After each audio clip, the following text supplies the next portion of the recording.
Hey, Melanie, thanks so much for joining me on Window Treatments for Profit today. Thank you so much for having me. I'm excited to be here. Yeah, I'm looking forward to this conversation, Melanie, because you struck a nerve on your intake form with me. You came in and described to me how for the 7 years that your company has been in business, probably 8 years while you waited to get on the damn Yep. podcast, the 8 years that your company has been in business, that you have always consistently given a percentage of your profits to not one, but 4 charities. And this strikes a nerve with me because this has been, um, I hesitate to call it a goal because if I've done nothing about it for 8 years, it's not much of a goal, is it, girlfriend? It's kind of a wish. Okay, let's just call it what it is. It's a wish that I've had. Um, and what the thing about it is what I loved about your intake form is that you also said that you're going to be able to share with us tangible ideas on how to not only do it, but locate the places and the organizations that make sense for you to do it. And that has been the thing that has stopped me. I have not been able to find, and of course there's dozens and dozens and dozens and dozens of worthy organizations, but I think all of us, we kind of want to tie it to something that's personal for us, right? It's like if your mother suffered from breast cancer, then maybe that's personal to you or whatever it is. And for me, it's entrepreneurship, and I haven't found that vehicle that would either be women in entrepreneurs or teens, especially teens in entrepreneurship. Because as a teen, I really was like would have liked a little bit more of a leg up earlier on, right? And so, but so that I love that. So tell us about you and why and how this became a thing for you and your business, Melanie. Okay, thanks. Yeah, it's volunteering in general has been just part of my upbringing back from my mom. Mm. So that whole seed was planted way long ago. And I spent 25 years in advertising and graphic design, marketing and branding. And I Mm. left that business or that whole industry to start my interior design company. So back when I was in advertising, I had volunteer opportunities, and my passion my entire life has been design in any form: interior design, graphic design, product design, just design in general. So back when I started my first career, when I was like 24, I volunteered at an organization called Art Buddies. And then I did Free Arts Minnesota, which helps, underprivileged kids. So there's always been a thread in my business, or in my life rather. And then when I was at this top ad agency, it's like you said, it's about finding a passion for you, that you can kind of link yourself to. And at the young age of, 26, 28, my passion was beer. I just love I love a good beer, a nice craft beer. And I was out one night at a local Irish pub, and I learned about this local Minnesota beer called Finnegan's Irish Amber, and learned that 100% of profits are donated to charity. And my mind just like, what? Like, Yeah, 100%. 100%. Like, I couldn't, like, beer, charity, 100%. And again, I was an employee at a big ad agency. So at this time in my life, I wasn't a business owner. Like, I never had like a business, like, I wasn't in the business mindset. But I was like, Yeah. well, I want to volunteer there, And Right. so this was 20 years ago. It was in 2004, and the internet wasn't what it is now. So, I mean, Right. websites were Yeah. pretty rudimentary, and we got to kind of remember what it was like 20 years ago.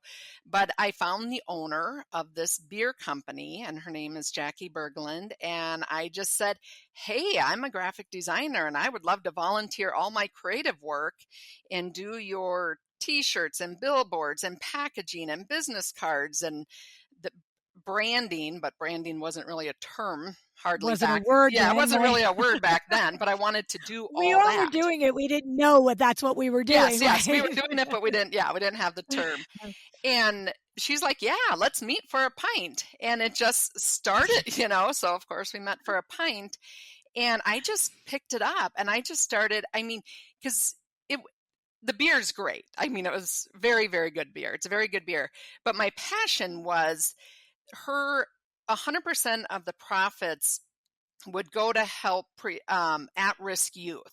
So helping organizations in Minneapolis, Minnesota to help kids that, maybe they're homeless or they, at risk. And it was, and on the business side, how hers worked was because a beer could not be for not profit, technically. So Finnegan's, the beer company, gave all the money to Finnegan's Community Fund, which is a 501c3, and then distributed it. So that's kind of on the business side how it worked. how she had to set it up in Minnesota. I'm sure other states are different.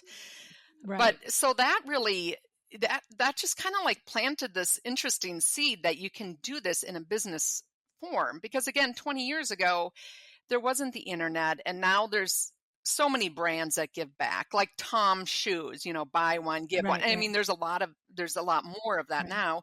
It wasn't as heard of or as well known 20 years ago, but it just planted the seed. And I worked on that brand and built it from pretty much nothing. I worked on it for about 6 years, and the only thing I asked Jackie for is, I never asked for money or even beer.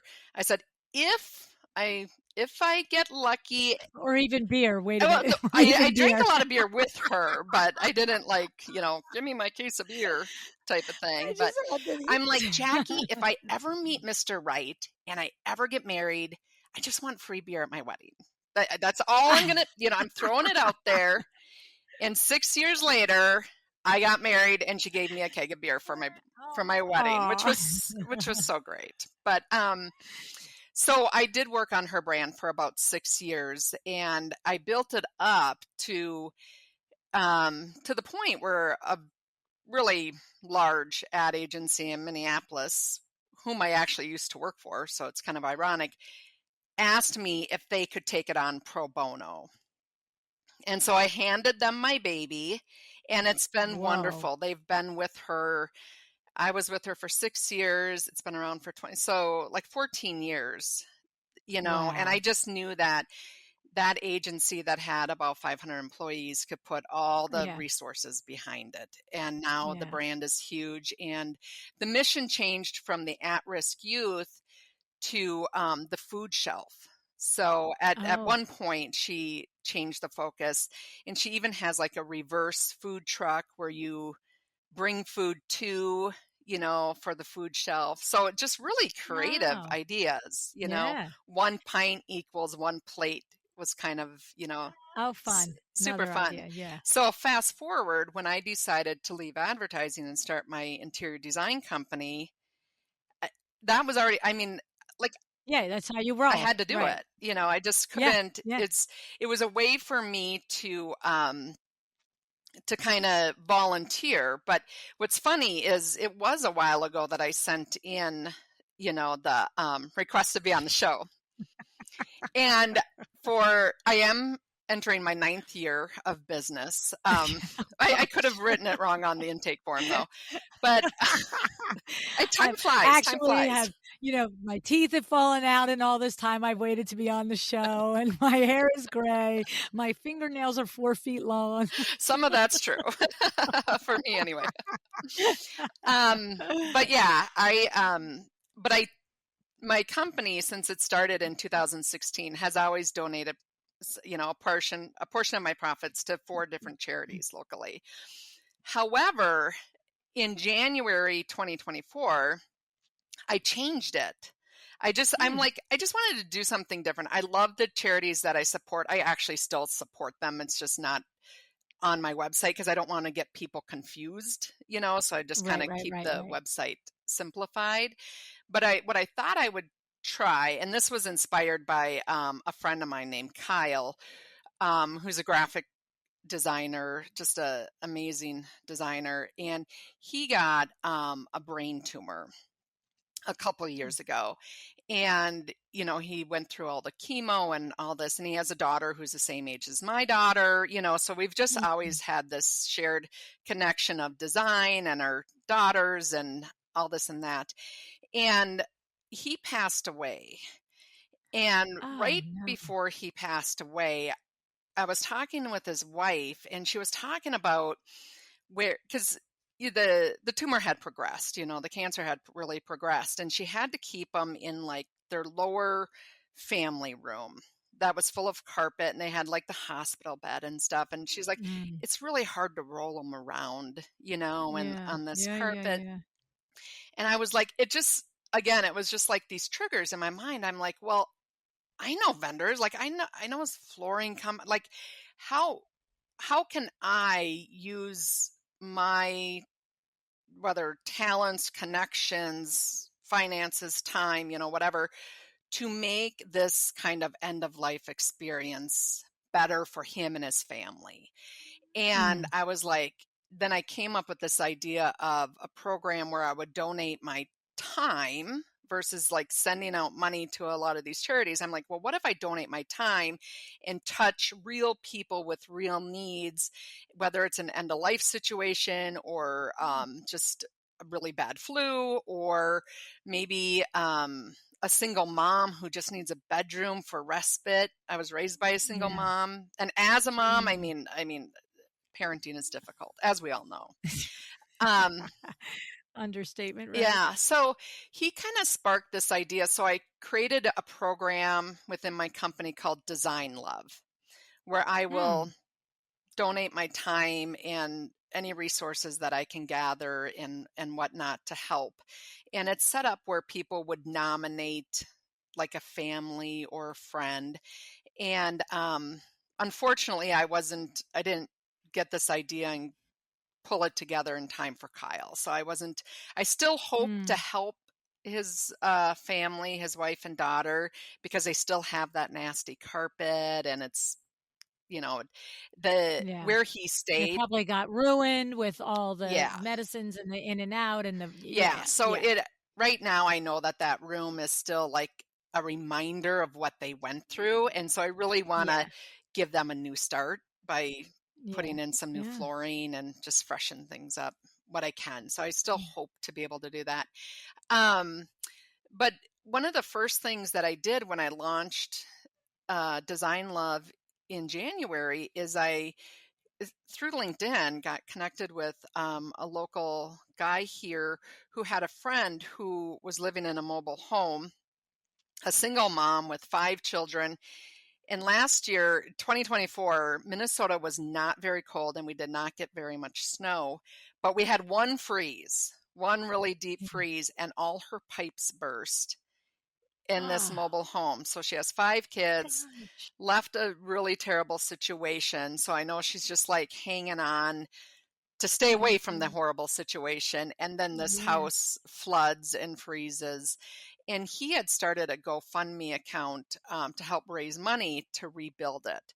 So I connected with him to help her um, pick out some of the paint colors and furnishings, and also Mm. help with her mindset about, this is a bad thing that happened, but like, let's dream big here, and ask Mm. for what we want or need. And I created like an Yeah. Amazon wish list where people could buy Oh, how nice. sheets or rugs or, things that she just Yeah. kind of said that she needed. And so I helped a lot with the rebuilding of that house for her, which was fantastic.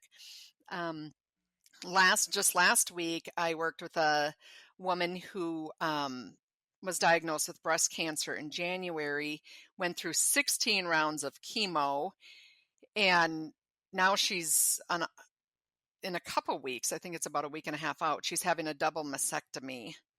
Mm. And I just went over to her house and just like refreshed her living room. Like she bought a Mm. couple things, but I like Yeah. rearranged and just kind of styled Yeah, it yeah, yeah. different so that when she comes Yeah. home, it just feels more restful and Feels nice. peaceful and Yeah. stuff. So Yeah. I've changed my giving back a little bit, And but to do it a different way. yeah. Yeah.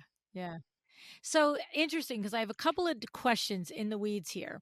First is I know you said to me that you've been listening to the show for a long time. Have you heard the episodes with Susan Winterstein and her Savvy Giving by Design? I did, but I knew of her not from the show, but Before that. she's Oh, before that. fantastic, and she just created Yeah. this go to your room box. Love Yes, yes, it. and then the design Yes. coalition and everything. Mhm. Okay, good. Yeah, Absolutely. so I just make sure, and of course we'll link in the show notes if you're listening and you're not up to speed with us. But Susan does it specifically for Mhm. children while they're living, kind of like what you wished in hindsight that you had Mhm. thought to do for Yep. Kyle, right? And I know that she mentioned that a lot of times too. It's like just like lots of fluids end up, there's all kinds of bodily functions and IVs that get dropped and all the things. And, Mhm. most people's bedrooms are not set up to be both beautiful and restful in the decor in an environment where you feel supported and also clean and Yep. being able to be cleaned easily on the day to day because that's what it requires to keep a clean antiseptic environment for health, Yep. right? So good. Okay. All right. Now the other thing I have to ask, just because my brain is I can't understand it. So this woman, it has nothing to do with your business, sorry, but I have to ask it. So this woman gives 100%. So is it that Finnegan's is a brand that has multiple beers and there's one beer that she gives 100% profit, or it's a bar and one beer? Mm. Because is the whole thing not like then how do the lights get paid, or is it just everything over the net cost to be in business and she literally is functioning like she's the Red Cross? Like where are we at with that? I just don't So understand. 20 years 20 years ago when she started, it was one beer, Finnegan's Irish Okay. Amber, and it was brewed Okay. at Summit Brewery. Now, back then, Minnesota had some pretty strict laws on alcohol and beer sales. So, about 14 years ago, or 10 years ago rather, um, and I know 10 years because I was pregnant, Minnesota changed their laws, and then suddenly craft beers were everywhere. But I was Right. pregnant, I couldn't drink them. So that's why it was 7 years So you ago. remember exactly when it It was in was. 2014. And so since then, around 2014, she opened a brewery and she has multiple, she has like an Irish stout, Okay. like all these different types. They all go to the charity. It's not just Oh. the Finnegan's Irish Amber, it's the entire beer line. The So she's not in this to make No, money. no. She just And how it she was, because people, when I was volunteering all the time, people would like, "What? I don't understand how this works." So she pays herself a modest salary. I mean, Okay. 20 years ago, it was like, I think it was like $30,000 a year. Like she pays herself Whoa. whatever. I don't know. I mean, it's 20 years later. I don't know now, but Right, but it's not she's not paying herself 1,000,000 and then no, giving away 20 no, cents. no. She is, and then there would be overhead, especially now she has the Sure, she's brewery paid and she has right. staff now. She didn't have staff. It was me and Right. like five other young girls that wanted to get in on this very cool thing. Yeah. But she has staff now, and so the company has changed.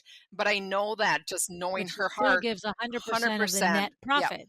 net That's it. profit, and goes to the food Isn't that shelves. Hmm. interesting? That's interesting. That's It's crazy, yeah, actually. it is something to aspire to. It's amazing, and the impact that she's had locally, and just and not only just like on the food shelves, but like what a mentor of mine she's been. Yes. Just like Yeah. you don't have it doesn't have to be all about the money, because so much No. more brings us joy in life than Right. just the paycheck. I mean, Yeah. money's just a Well, tool. and there's that way.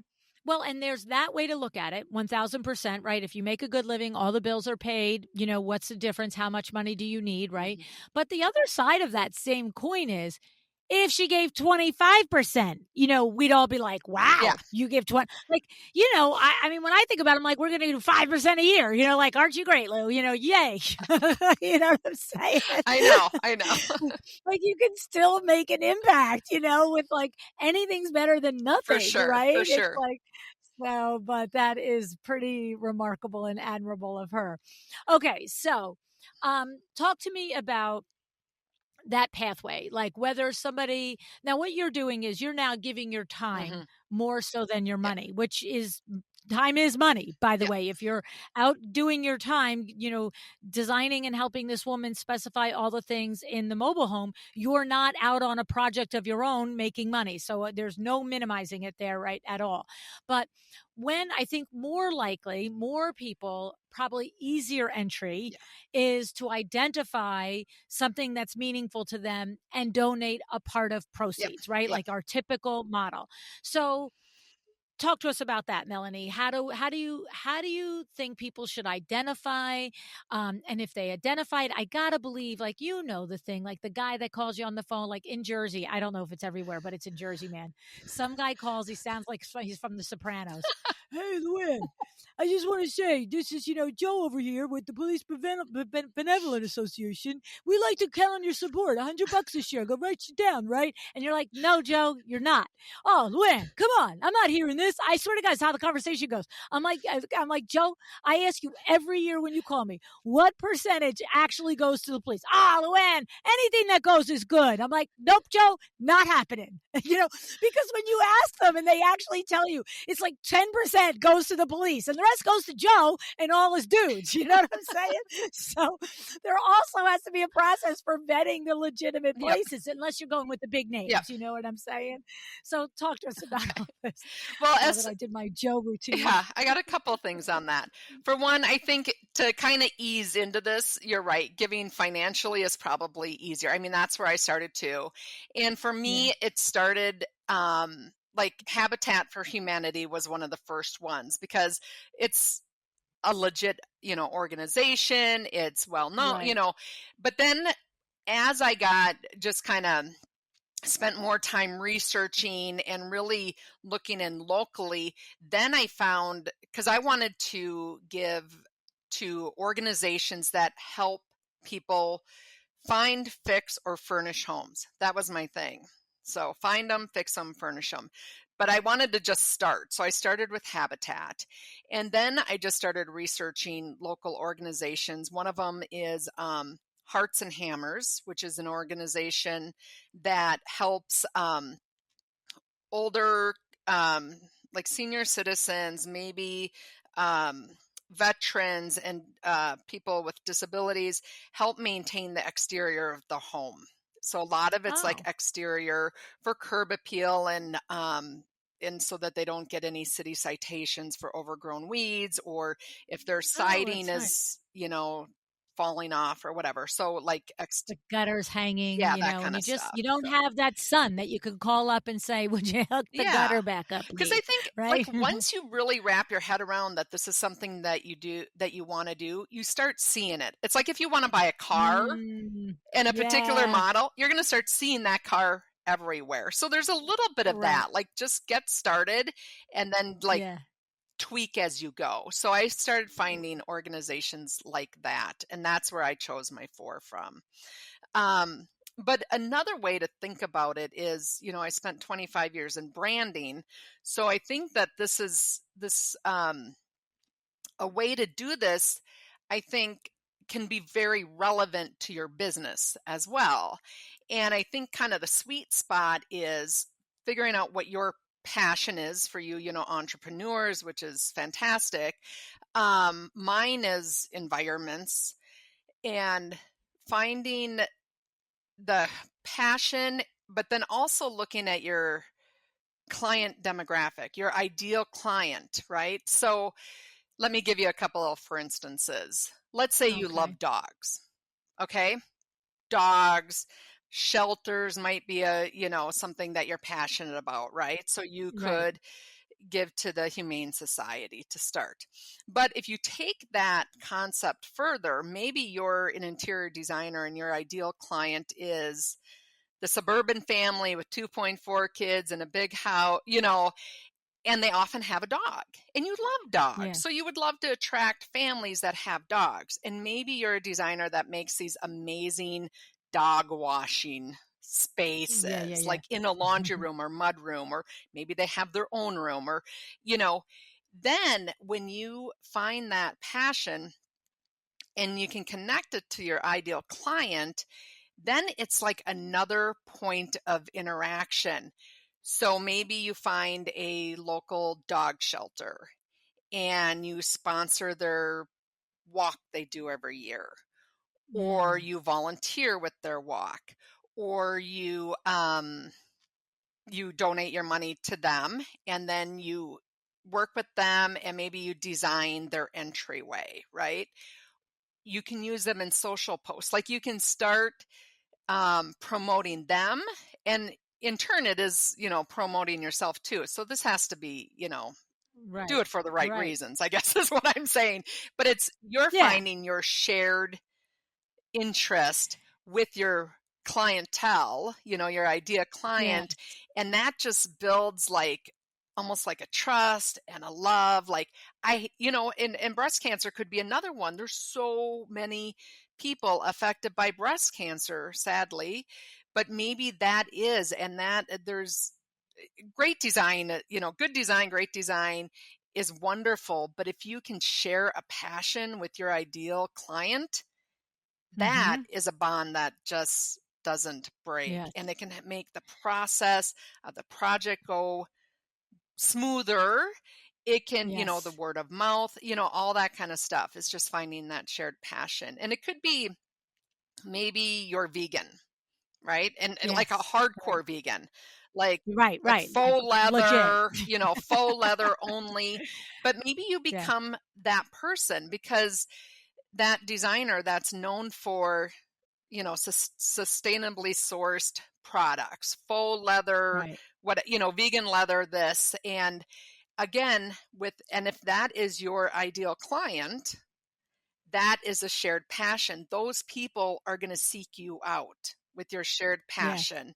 And then maybe as far as like a charitable giving aspect on that, it could be anything from local food, because a lot of food banks, they're getting just a can of whatever, maybe you can introduce some more healthful, with a food Right. bank or something like that, Mhm. you know. Well, and I think the point that you're making here is even if we wind it back to the dog, right? It's like if you really love dogs, right? You if you do some of the things that you said, you get involved with the local shelter. But see, here's the thing. There is, I think your marketing and your branding advice that you're connecting to this is there's one layer that is you will internally, maybe, possibly satisfy a Mhm. little itch in you that gives back by just writing a check once a quarter or once a year to a shelter, if we're going with our dog analogy, that does a good job and you respect their point of view on the way they handle the animals and so forth, and they find homes for the animals. That's like one level, and that's a good Mhm. level. That's all you can do at this point in time is write the check because they need the money. But then the second level is that getting involved in the shelter or the pet store or like whatever it is, getting involved in the walk and the raising the money, being the one to organize raising the money, because it's kind of like I always say to our window treatment colleagues. I had somebody today just text me, and he's asking, should I go to XYZ conference in the design industry, and in order to meet interior designers? And I literally texted back, and I'm like, step one is join your local ASID or IDS chapter as an IP. Mhm. Step two is go to the meetings. Go to the meetings, volunteer for a committee. I said, and then after you get to know some people 6, 8 months, a year from now, you want to pop in as a window treatment person at an interior design conference. Okay. But I guarantee you, if you just walk in, this designer's not going to turn around and start talking to you. It's not happening. They're too busy visiting with themselves and doing their things and all this stuff. And so, and then to tie your point of if it matters to you, then do it. Because if I was just like aware that, there's a huge development in my area and it's filled with 3 million plus homes, and, 4 out of 5 homes have a dog, so I should be involved in the dog shelter. Well, I got to tell you who is not a dog person. LuAnn is not a dog person. Like, I am not a dog person. I just volunteered to take my daughter's dog for the weekend, and her husband, wait, what did you just say you would take that? I'm like, well, you guys have a big weekend. I'll do it. But they know I don't like it. Right. So the thing is, I can't show up there and you will sniff me out in a Mm-hmm. heartbeat. What are Mm-hmm. you doing here? Well, because you're all here and you have big houses and I wanted to design them. Like it's not Mm-mm. going to No. work, No. right?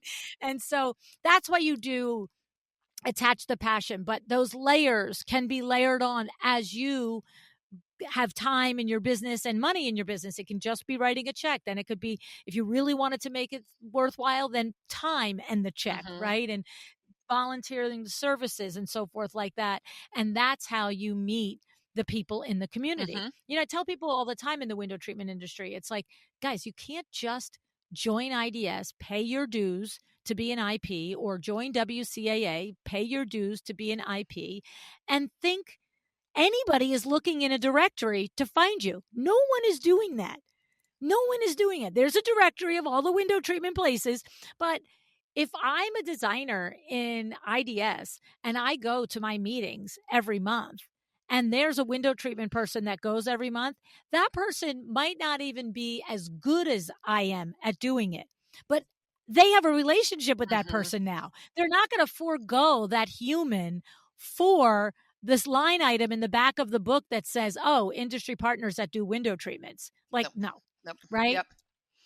So, yeah. So it's interesting. It's like taking and it doesn't, like, in this context we are talking about, like, I'm switching it over to my window treatment colleagues to talk about how to meet designers and make more business, but it doesn't take away from the initial conversation, which is finding something that you feel passionate about and volunteering or sharing money with that organization, but doing it, it's okay to do it at the cross section of your passion and your potential Yep. clients, Yep.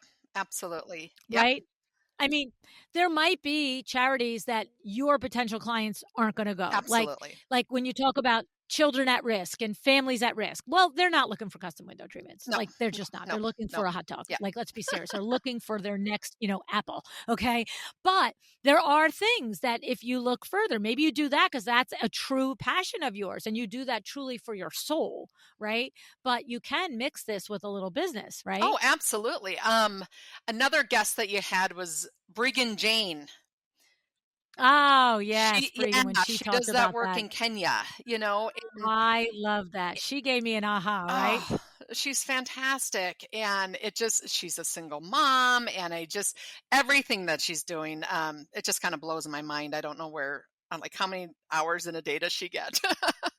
I know. Um, I know. but I something know. like that, like you said, I mean, she's doing a lot of work in Kenya, but so it might not be like an entirely like shared passion. It could just be um, the fact, like somebody like her, for somebody like, well, I'm a designer, so I wouldn't necessarily hire her, but as a client, they could just look at her and see what she's giving to the world, and that could just be the shared passion.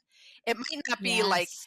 the shared The specific specific things in thing. Kenya that she's involved Somebody with, who right? is giving, and that generous with what she has and her time and whatnot, and that could be the attraction. That could be what speaks Yep, to them, right? absolutely. Well, it was like all of us when we heard her, we just admired her so much for what she's Hmm. doing. You know what I'm saying? I can't remember off the top of my head, but she said a line that her father said to her. It was like, I think something along the lines, I think, you can't help everybody, but you can help someone. Yeah. Something like Oh, that. We perfect. have to listen to Hmm. the episode to see what the exact line was, but I feel like it was like, oh yeah, Yep. you're Yep. right. And that's exactly You it. can. Yep. And Yeah. like Yeah. another way, I mean, you can cut a check, you can get involved. You can also get on the board of directors. And Yeah. that's Yeah. another way of giving that might, like, okay, maybe you're not in position to create a program like Design Love or Savvy Giving by Design, and maybe you don't have like a lot of money to, maybe you're just a startup, but you can find a local charity, and people, I mean, these charities are always looking for, Oh, believe me, they'll promote you right up to the board positions in a heartbeat because they're always looking for people that are smart, that have something to contribute, that are willing to go and get the work done. And oh, that's all you're just absolutely. describing business owners, entrepreneurs right I was there. at a Christmas party about 2 years ago, and I overheard one friend talking to another friend. I wasn't even part of the conversation, but they were talking about Joy Collaborative, and I heard designing bedrooms for kids, and I'm like, hey, what's this all about? And Joy Collaborative is a Minnesota nonprofit that they're kind of the project manager contractor, if you will, that connects kids in need who have life limiting conditions, usually medical or Mm. poverty based, and connects them with designers and contractors and builders to create these amazing spaces. The Oh, wow. founder of Joy Collaborative worked on the Rainforest Cafe back in the day. Ah, So we're talking interesting. pretty high level, situations here. Yeah.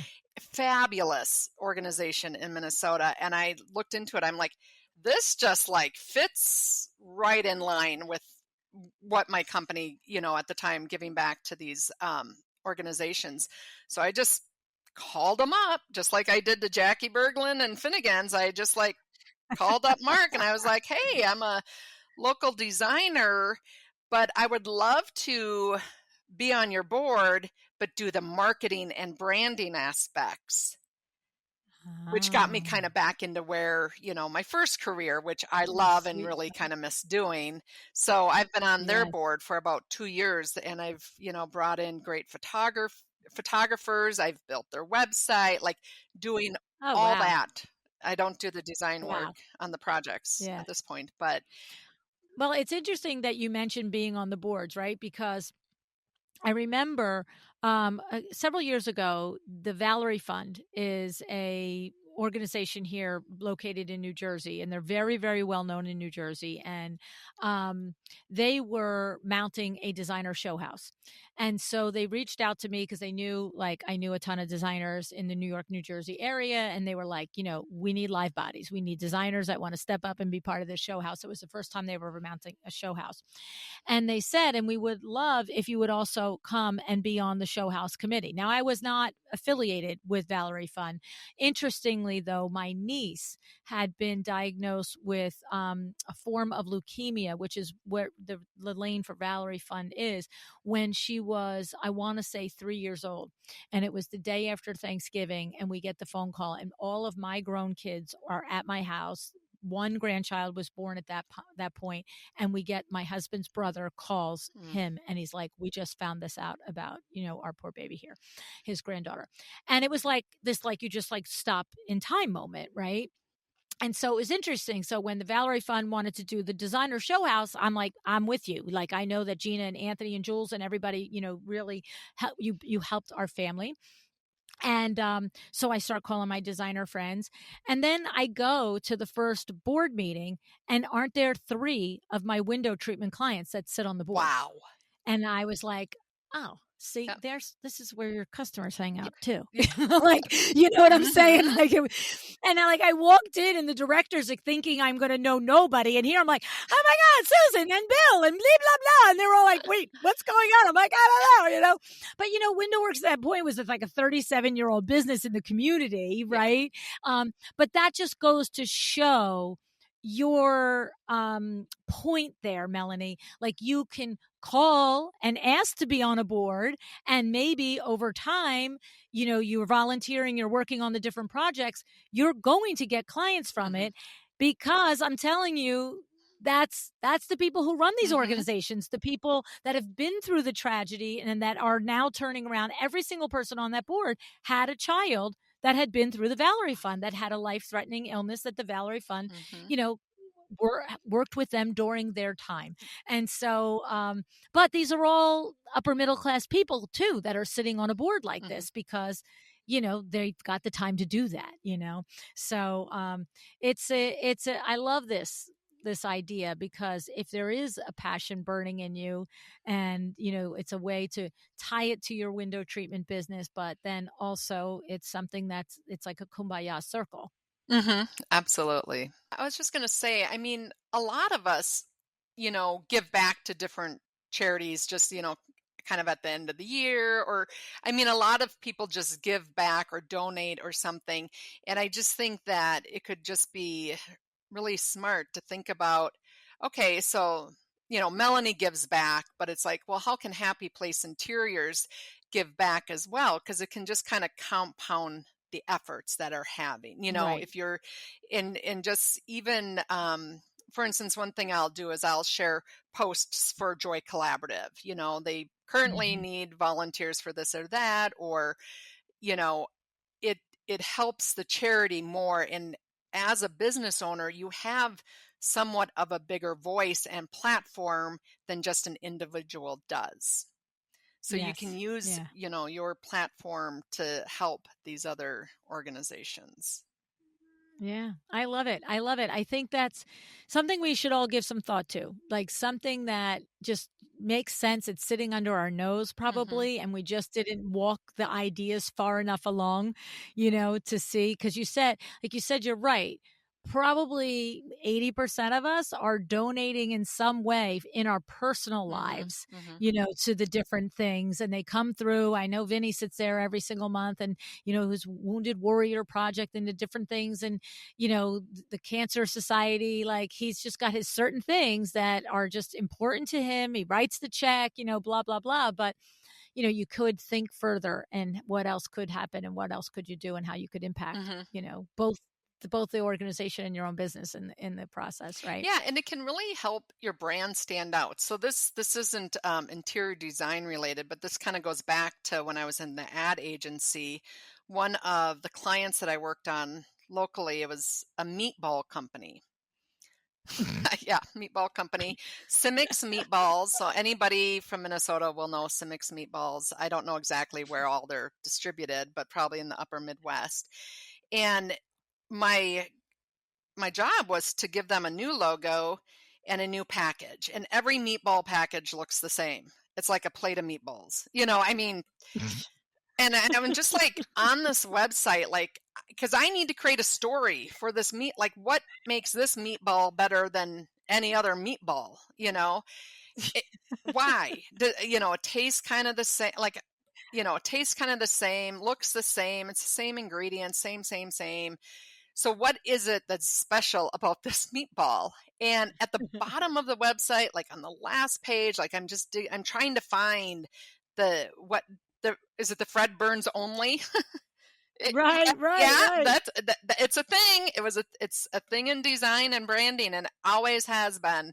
And I was trying to find that for this meatball company, and I saw that a portion, just tiny type, like tiny at the bottom, a portion of our profits go back to charity, or something like that. And I was like, oh my gosh, like, this is the story. Nobody Like, knows this this. nobody Yeah, knows nobody this. So knows it, this is right? how we can change it. And so I called all my people, and I'm like, okay, this is what we need to do. And we took this meatball brand, Cimex, and I'm like, this makes it different. This is the Yes. sweet sauce, so It's to just not speak, a meatball. for the meatball. And what we did is we created an entire packaging and campaign and brand around the magical meatball. It Ah. was the launch pad for not only are meatballs a saving grace for dinner for your kids, because you can, cook them up really fast, and you can do this. So they're magic for your dinner, but also you buy a bag and you give a bag, to a Oh my gosh. that's magic. So the whole idea of magic just was the springboard for all these ideas. And it's like, magical for dinner, we came up with all these creative recipes, like meatballs on nachos and meatball sliders and meatball bacon wrapped meatball bites. I mean, and then we had food photography, Instagram, like QR codes, scan to get this. And it all came from the idea of donating and turning it into the thought that this is a magical meatball, and it was all the magical meatball. Amazing. So I mean, there's when you can find your Fred Burns only, and maybe it is like dog shelters or entrepreneurships for girls or whatever it is, you can think about that and say, how can we turn it into something relevant for the brand? Oh my goodness. That's so clever. See, that's where, just like you guys as interior designers take a regular room and make it gorgeous, when you have a superpower also for branding, you take a simple toss away line on the bottom of a package in the fine print and turn it into this whole campaign, Yeah. you know? Oh my goodness. It's so funny because I just got a flashback to my childhood watching the Bewitched episodes all the time. And Darren Stevens was in the ad Oh, agency. he was. I know. It is funny. Yep. You know, most people are like, no, our reference is Mad Men. And that's where you think about now, all the way back to Bewitched. We're going to the 60s, folks. Oh, that's funny. So that's awesome. I love it. I think you've given us so much to think about, Melanie. I mean, so many good ideas and good tips, mostly tons of inspiration, for us to kind of just like noodle on in our own brains and our own minds and try and find that, that cross section of the passion, the opportunity, the impact, all the things. So thank you so much for sharing this with us today, You are so Melanie. welcome.